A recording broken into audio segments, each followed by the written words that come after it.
آج ہم اسلام سے پہلے کے عرب یعنی اس دور جسے ہم زمانہ جاہلیت کہتے ہیں اس کے ایک بہت اہم پہلو پر بات کر رہے ہیں۔ یہ وہ وقت تھا جب عرب جو اصل میں توحید پر قائم سمجھے جاتے تھے وہ بت پرستی میں پڑ گئے، خاص طور پر لات، منات اور عزا جیسے بتوں کی پوجا میں۔ تو آج ہماری گفتگو کا جو مرکز ہے وہ عزا ہے، جسے اس زمانے کی سب سے آپ کہہ لیں عظیم دیوی مانا جاتا تھا۔ اور یہ معلومات ہمیں ایک یوٹیوب ویڈیو کے ٹرانسکرپٹ سے ملی ہیں۔ جی بالکل، اور عزا کا معاملہ خاصا دلچسپ ہے۔ اس کا نام ہی عزت سے نکلا ہے، یعنی سب سے زیادہ قابل عزت۔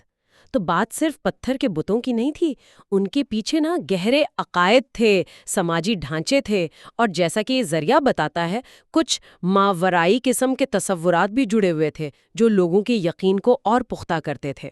اچھا، تو یہ تبدیلی آئی کیسے؟ مطلب عرب تو اپنی نسبت حضرت اسماعیل علیہ السلام سے جوڑتے تھے، دین ابراہیمی کے پیروکار تھے۔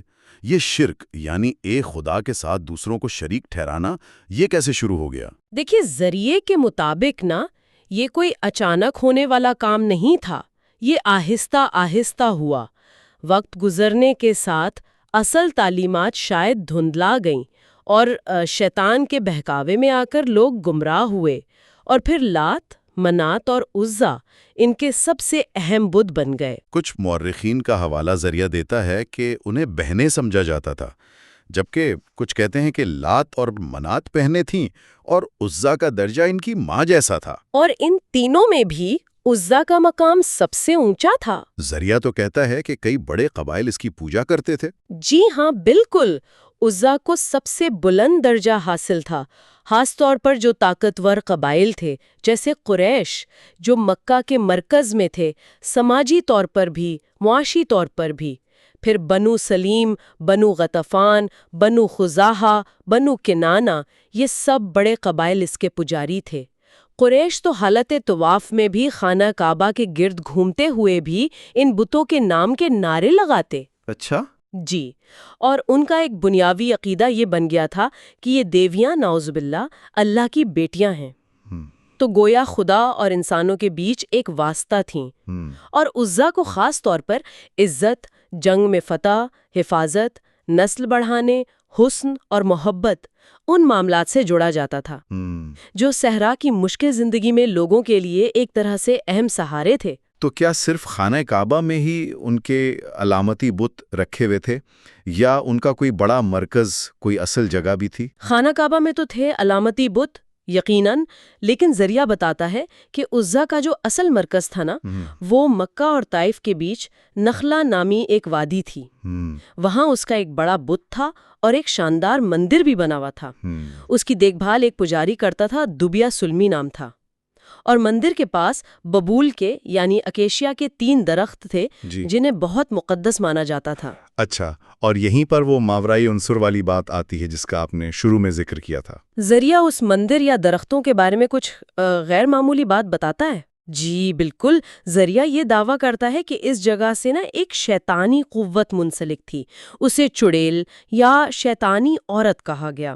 کہا جاتا ہے کہ یہ طاقت ان 3 مقدس درختوں میں سے ایک پر رہتی تھی، اور جب لوگ وہاں منتیں مانگنے آتے، قربانیاں دینے آتے، تو یہ قوت مبینہ طور پر بت کے اندر سے بولتی تھی اور اپنی شیطانی طاقتوں سے لوگوں کے کچھ مسئلے حل بھی کر دیتی تھی۔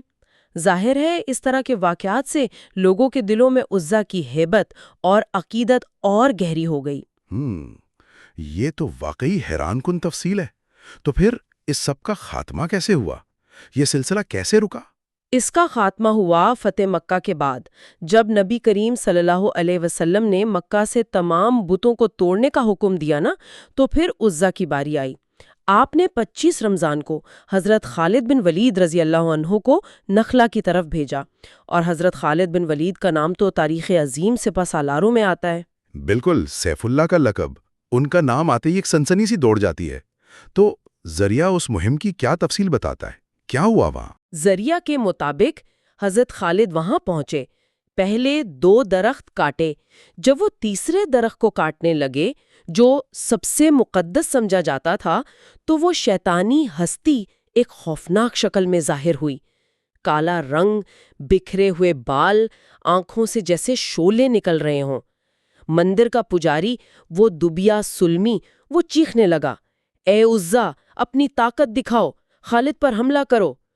حضرت خالد نے اللہ کا نام لیا اور تلوار کا وار کیا، اور کہتے ہیں کہ پہلے ہی وار میں اس کا سر قلم کر دیا اور اس کا جسم وہیں جل کر راکھ ہو گیا۔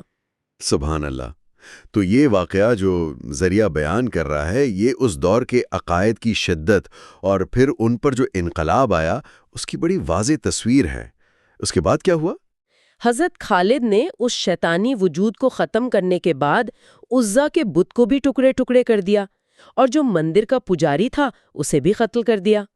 پھر واپس آ کر جب انہوں نے سارا واقعہ نبی کریم صلی اللہ علیہ وسلم کو سنایا تو آپ صلی اللہ علیہ وسلم نے فرمایا، ہاں وہ عزا تھی، اور اب عرب میں اس کی پوجا کبھی نہیں ہوگی، مطلب اس کا ہمیشہ کے لیے خاتمہ ہو گیا۔ تو یہ تھی عزا کی کہانی، زمانہ جاہلیت کی سب سے معزز دیوی سے ایک شیطانی طاقت کا مظہر بننے تک، اور پھر سیف اللہ حضرت خالد بن ولید رضی اللہ عنہ کے ہاتھوں اپنے انجام تک پہنچنے کا سفر، جیسا کہ اس ذریعہ میں بیان کیا گیا ہے۔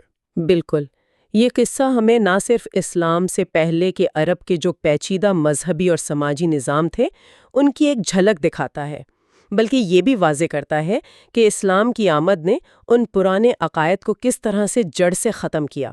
جاتے جاتے ایک سوچنے کی بات بھی چھوڑ جاتے ہیں، جو اسی ذریعہ میں ایک ضمنی نقطے کے طور پر آئی ہے، کہ کچھ روایات یا قیاس آرائیاں ایسی ہیں کہ منات، جو ایک اور اہم دیوی تھی، اس کا ایک بت تباہی سے بچا کر خفیہ طور پر ہندوستان پہنچا دیا گیا تھا، موجودہ گجرات کا علاقہ سومناتھ۔